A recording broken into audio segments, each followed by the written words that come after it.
Hello friends, my name is Richa. And those who all are listening to me for the first time, let me introduce you myself.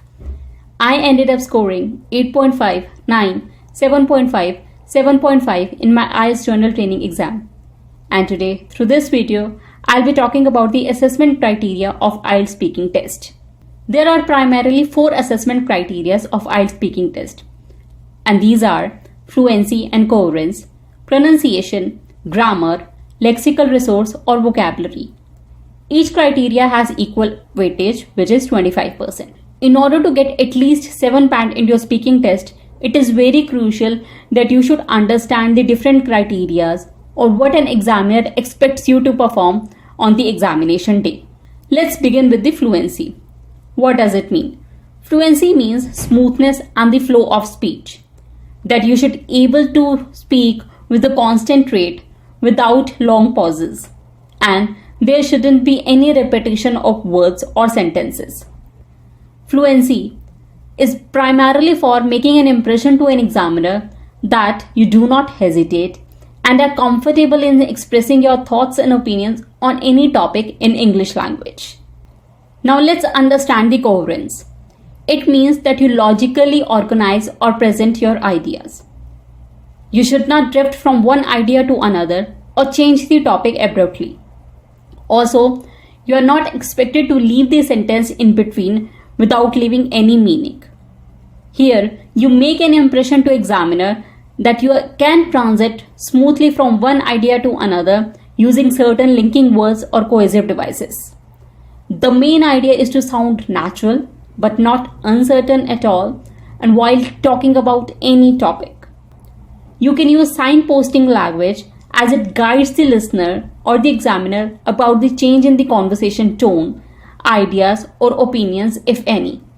This is the list of various linking and the connecting words which you can use while speaking.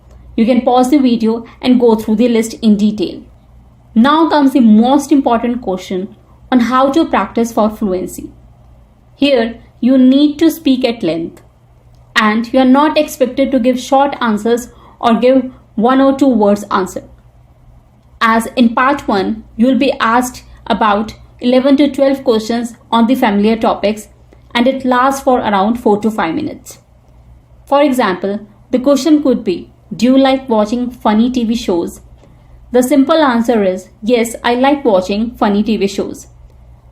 In simple answer, you have simply stated by saying yes or no and repeated the question. Rather, you are expected to give the extended answer in the form, I really like watching funny TV shows, such as movies or TV shows make me feel relaxed and happy. When I am in a bad mood, I am more willing to watch comedies because they help me forget my worries. Now, how to practice for fluency in part 2. In part 2, you will be asked to talk about a topic for up to 2 minutes. You will be allowed to prepare for a talk for a minute. Here, you need to speak without hesitation and uninterrupted. Always make use of the bullet points given in the question. Always structure your ideas and expand each bullet point with valid explanation and examples. Here, you need to really remember that you keep on speaking until the examiner stops. Then comes the part 3. Here, you will be asked 4 to 5 follow-up questions based on the talk in part 2. Again, you'll get enough time to answer the questions as compared to part 1. So here, explain your answers using reasoning, comparison and effects. Now here is our next criteria, which is pronunciation. It makes usage of the correct pronunciation of the words on the basis of the spellings, word stress, intonation and the correct usage of contractions.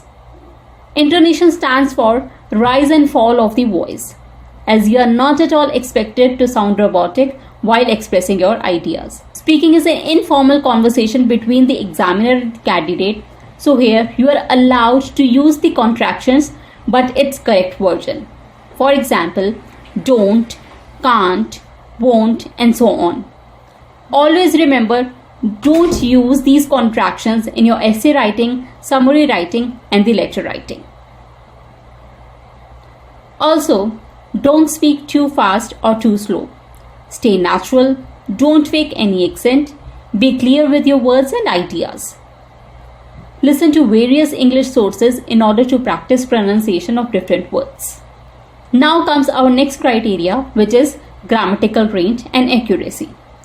Here, you need to demonstrate more than just basic grammar, which means that you should use combination of simple and compound sentences, conditional sentences, comparative structures, active and passive voices, modal verbs. You need to use range of grammatical structures and variety of grammar correctly, as you are not at all expected to be 100% accurate, but you must frequently speak error-free sentences. Number of errors are not at all counted, but your ability to attempt range of grammatical structures correctly and ability to correct it in case of any mistake is taken under consideration in order to mark you a higher band. Now comes our next criteria, which is lexical resource or the vocabulary. Always try to use less common words, expression and phrases to express your ideas. Avoid the word very.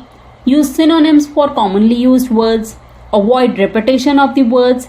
Use paraphrasing. Do not repeat the question as it is, and use correct collocations. Final note in case of the lexical resources, try to build the vocabulary through different resources. New words should come out naturally during conversation or the talk.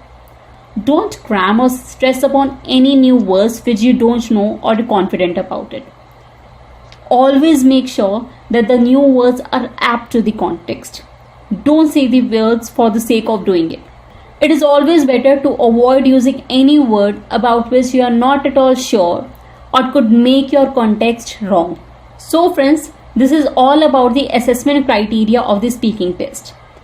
If you find the content helpful, kindly leave your feedback on fb.com/unlockicewithricha. And for more such videos, please subscribe to my YouTube channel and like my Facebook page. All the best.